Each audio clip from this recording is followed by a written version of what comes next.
আসসালামু আলাইকুম। সোনু উচ্চ বিদ্যালয় অনলাইন ক্লাসে সকলকে স্বাগত জানাচ্ছি। আমি এনামুল হক, সহকারী শিক্ষক, সোনু উচ্চ বিদ্যালয় ফেনী সদর, ফেনী।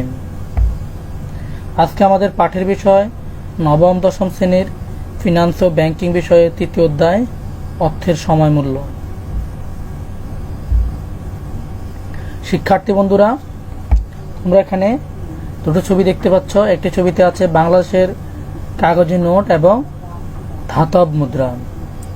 এক কথা আমরা এগুলোকে বলি মুদ্রা। এরপর তোমরা আরো দুটি ছবি দেখো। এই ছবিতে দেখা যাচ্ছে একটি সবজি দোকান এবং একটি মুদির দোকান। দুটি দোকানেই ক্রয় বিক্রয় হচ্ছে। তোমরা বুঝতে পারছো আমরা এই অর্থ দিয়ে আমাদের দৈনন্দিন প্রয়োজনীয় জিনিসপত্র আমরা ক্রয় করে থাকি বা আমাদের প্রয়োজন মেটাই। এখন তোমাদের কাছে প্রশ্ন হচ্ছে, আজকে তুমি 100 টাকা দিয়ে যে পরিমাণ মালপত্র কিনতে পারবে, আগামী 1 বছর পরে তুমি কি সে একই পরিমাণ মালপত্র কিনতে পারবে, না তার চেয়ে কম কিনতে পারবে? তোমাদের উত্তর হবে আর আমরা কম পাবো। তাহলে কি হচ্ছে, সময়ের সাথে সাথে অর্থের মূল্যের পরিবর্তন ঘটে। তাহলে চলো আজকে আমরা পড়ি অর্থের সময় মূল্য। সবাই পাঠ শিরোনামটি খাতায় লিখে নাও। আজকে আমাদের শিক্ষণফল অর্থের সময় মূল্যের ধারণা ব্যাখ্যা করতে পারবো, অর্থের ভবিষ্যৎ মূল্য সূত্র ব্যাখ্যা করতে পারবো, অর্থের ভবিষ্যৎ মূল্য নির্ণয় করার পদ্ধতি অনুসরণ করতে পারবো। চলো আমরা এখানে কিছু লেখা এবং কিছু ছবি দেখি। আর প্রথমে যে ছবিটা দেখতে পাচ্ছি এটি একটি ব্যাংকের ছবি। ব্যাংকের সামনে মানুষ লাইন ধরে দাঁড়িয়ে আছে। এখন যদি তোমাদেরকে প্রশ্ন করি ব্যাংকে আমরা কেন যাই, তোমরা উত্তর দিবে টাকা জমা রাখতে বা উত্তোলন করার জন্য। তোমাদের উত্তর সঠিক। কিন্তু এবার ধরো তোমরা একটা কথা, এই বছর তুমি 1000 টাকা ব্যাংকে জমা রাখলে 1 বছর পর ব্যাংক থেকে তুমি কত টাকা পাবে? তোমার উত্তর 1000 টাকার বেশি পাবো। তাও তোমাদের উত্তর সঠিক। তাহলে আমরা যেটা বুঝতে পারছি যে সময়ের সাথে সাথে অর্থের মূল্যর পার্থক্য ঘটে থাকে। আমরা আরো একটা উদাহরণ দিয়ে আলোচনা করি। দেখো আমাদের আরো একটা উদাহরণ দেখো। শতকরা 10 টাকা আর সুদে 100 টাকা এখন তুমি ফেনী জনতা ব্যাংকে জমা রাখলে, তবে ব্যাংক তোমাকে আগামী বছর 110 টাকা দিবে। 100 টাকা তোমার আসল টাকা, আর এই টাকাটা হচ্ছে তোমার আসল যেটা তুমি জমা রেখেছিলে। আর শতকরা 10 টাকা, 100 টাকায় তোমাকে 10 টাকা সুদ দিচ্ছে। সর্বশেষ ব্যাংক তোমাকে কত টাকা দিচ্ছে? 110 টাকা। তাহলে আমরা বুঝতে পারছি এখনকার আমার 100 টাকা আগামী বছর হয়ে যাবে সেটা 110 টাকা। তাহলে এই যে টাকাটা বাড়তেছে এর কারণটা কি? সময় মূল্য। সময়ের কারণে অর্থ মূল্যটা বেড়ে যাচ্ছে। টাকা 100 টাকা 110 টাকা হয়ে যাচ্ছে। এখন আমরা এই বিষয়টি সূত্রের মাধ্যমে আলোচনা করব। এই ক্ষেত্রে আজকে আমরা যে সকল সূত্র আলোচনা করব তার প্রথম সূত্রটি অর্থের ভবিষ্যৎ মূল্য নির্ধারণের প্রথম সূত্র। দেখো, ভবিষ্যৎ মূল্যর সূত্র FB সমান PV into 1 plus I whole to the power n। এই ক্ষেত্রে আমার FB মানে ফিউচার ভ্যালু বা ভবিষ্যৎ মূল্য। PV হচ্ছে প্রেজেন্ট ভ্যালু বা বর্তমান মূল্য। I হচ্ছে সুদের হার বা ইন্টারেস্ট, যেটাকে আমরা ইন্টারেস্ট বা সুদের হার। n হচ্ছে সময়কাল, সাধারণত এক্ষেত্রে বছরকে বুঝিয়ে থাকে। একটি প্রশ্ন দেখো তোমরা। প্রশ্ন হচ্ছে বার্ষিক 10% মুনাফা হারে 100 টাকা 5 বছর পরের ভবিষ্যৎ মূল্য কত হবে? তোমরা প্রশ্নটি খাতায় তুলে নাও।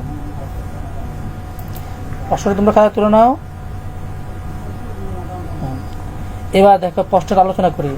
এই সূত্র অনুযায়ী এখানে আমাদের ফিবি 100 টাকা, যে টাকাটা এখন আমরা ব্যাংকে জমা রাখবো 100 টাকা, সেটা হচ্ছে আমার ফিবি। আয় বলা আছে 10% মুনাফা, এখানে আয় হচ্ছে 10%।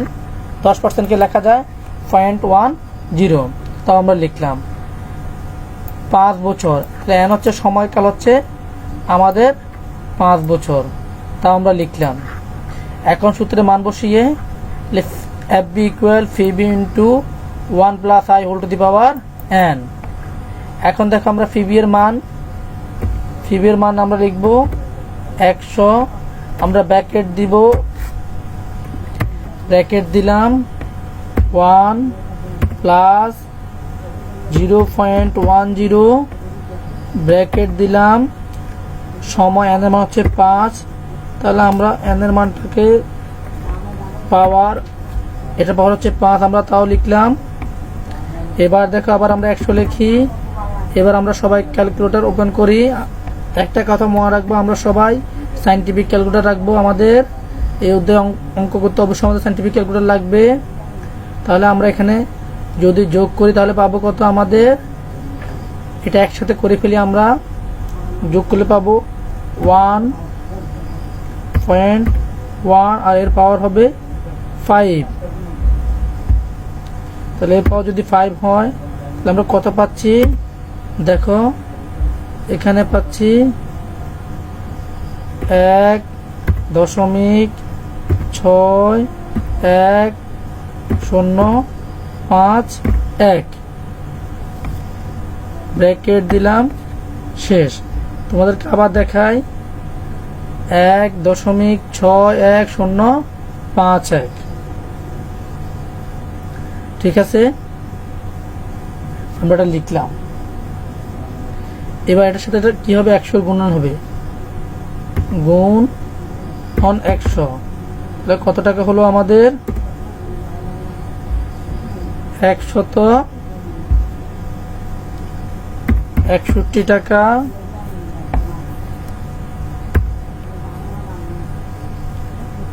0.5 পয়সা 51। মনে রাখবো আমরা টাকার ক্ষেত্রে সাধারণত আমরা লিখবো কত, তোমরা আবার দেখো এখানে কত পাইলাম আমরা 161 টাকা 0.51। আমরা টাকার ক্ষেত্রে সাধারণত দশমিকের পরে 2 ঘর লিখি, তাহলে আমরা 2 ঘরে লিখবো 161 টাকা 0.051।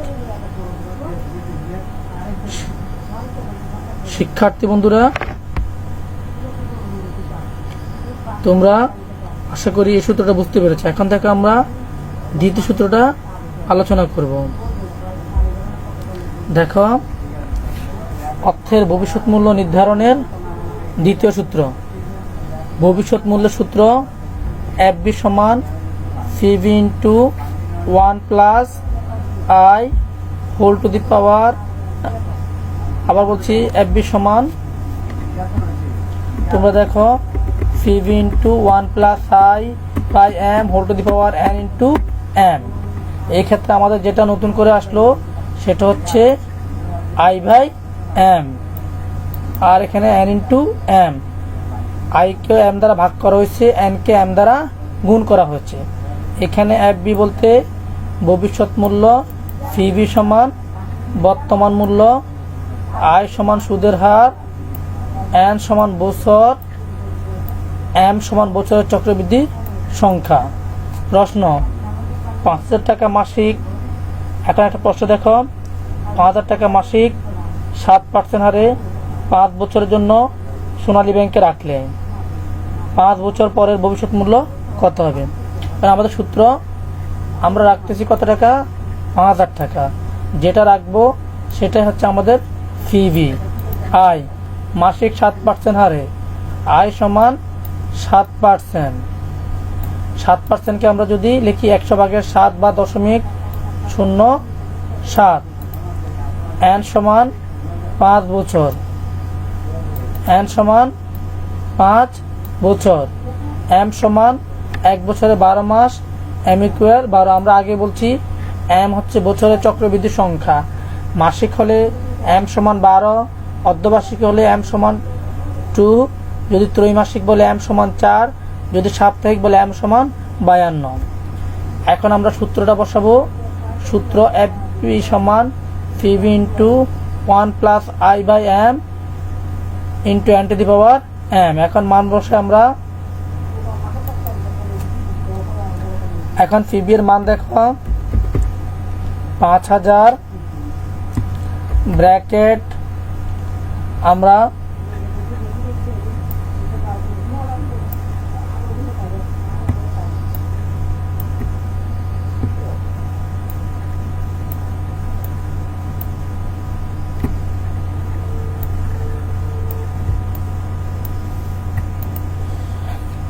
দেখো এখন আই এর মানটা আমরা বসাবো।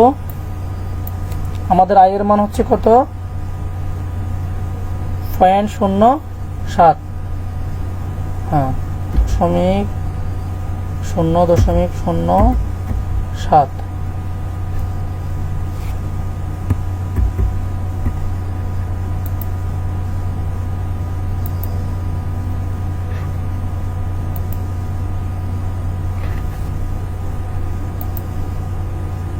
এম এর মান হচ্ছে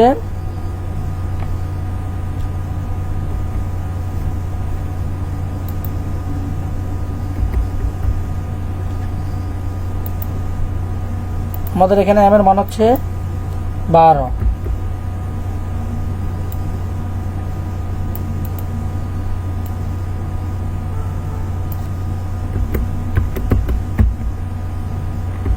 এবার আসছে আমাদের এন এর মান হচ্ছে 5 আর এম এর মান হচ্ছে 12। তোমরা দেখতে পেলে এই ক্ষেত্রে আমরা যে কাজটা করেছি তা হচ্ছে আমরা সূত্রের মান বসালাম। এখন দেখো এই লাইনের পরে যেটা হবে সেটা আবার 5000 টাকা লিখে ফেলি।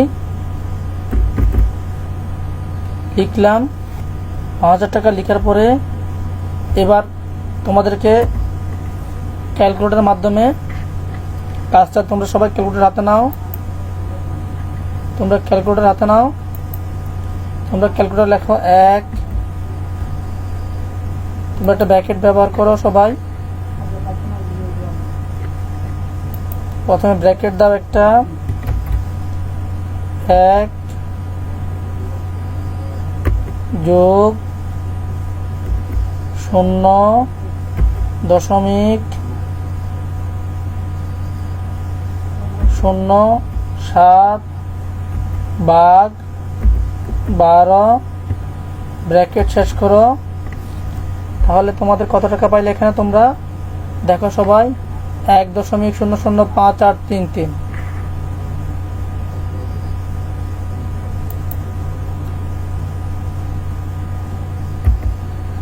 আমরা ব্র্যাকেটে লিখি 1.005833।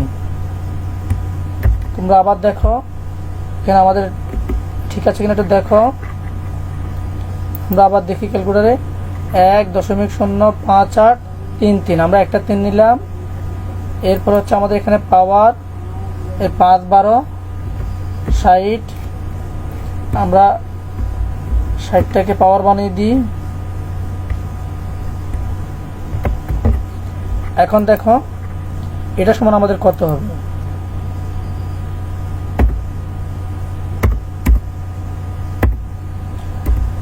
এবার তোমরা দেখো, এবার আমরা আবার সাইন্টিফিক ক্যালকুলেটরে চলে যাই। আমাদের এটার পাওয়ার দিব, এটার পাওয়ার হচ্ছে আমাদের 60 আমরা দিলাম পাওয়ার 60 দেওয়ার পর আমাদের কত হচ্ছে, তা হচ্ছে আবার আমাদেরকে সেই 5000 টাকা লিখে ফেলি। এখন এখানে গুণ চিহ্ন দিব, আমরা গুণ চিহ্ন দিলাম। আচ্ছা তোমার এখানে আমরা গুণ চিহ্নটা দিই।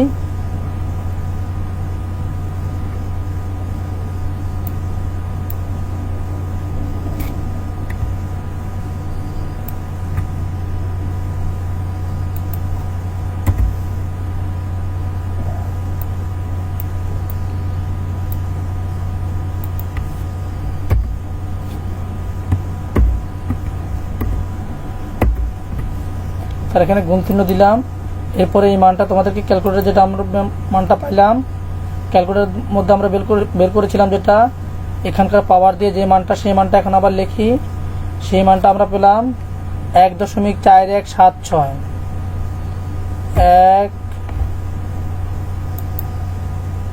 1.4176 তোমাদেরকে দেখাই 1.4176 25 আমরা লিখতে পারি, আরো আমরা আরো লিখি 25 লিখলাম। আরো ঘর অনেকগুলো ঘর আছে, আমরা সেগুলো লিখলাম না। এবার আমরা সমান চিহ্ন দিয়ে আমাদের পরের যেগুলো আছে আমরা সেগুলো লিখে ফেলি। এরপরে যেটা হবে সেটা আবার গুণ করে আমরা ক্যালকুলেটরের মাধ্যমে বের করে ফেলি। আমরা যদি গুণ করে বের করি আমাদের কত হবে,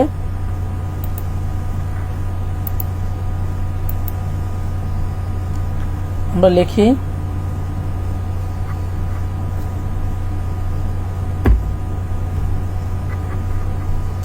এটাকে গুণ করব আমরা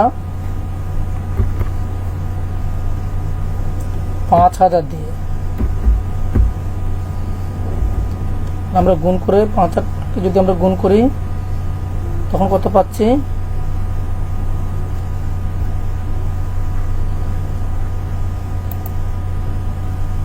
তোমরা একটু দেখো। আমরা আবার লিখি 5000 গুণন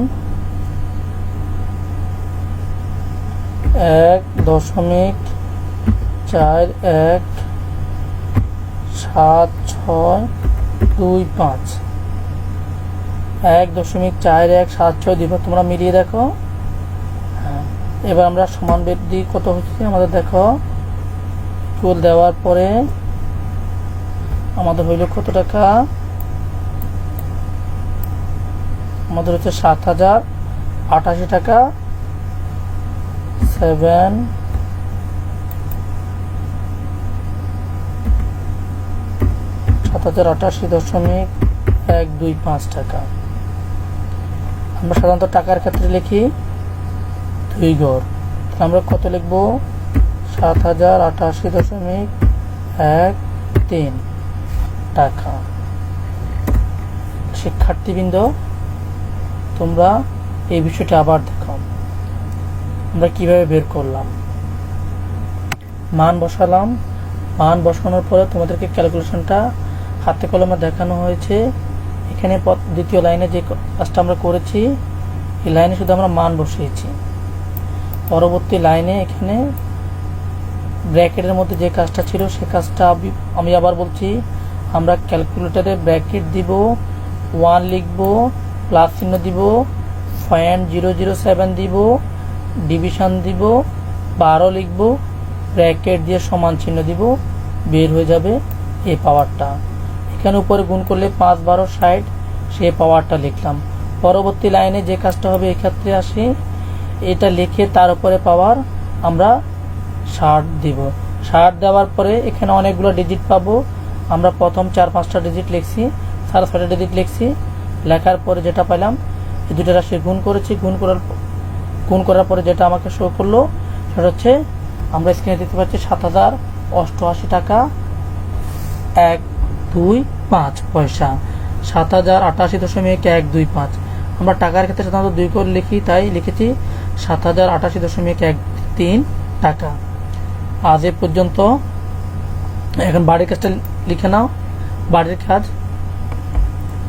জনাব কবির বার্ষিক শতকরা 11% হারে 25,000 টাকা 3 বছরের জন্য ব্যাংকে জমা রাখলো। 3 বছর পর সে ব্যাংক থেকে কত টাকা পাবেন? পরবর্তী প্রশ্ন, যদি মুনাফার হার মাসিক 10% হয় তাহলে 3 বছর পর সে কত টাকা পাবে? এই বাড়ির কাজ তোমরা যখন স্কুল খোলা হবে স্যারের কাছে জমা দিবে।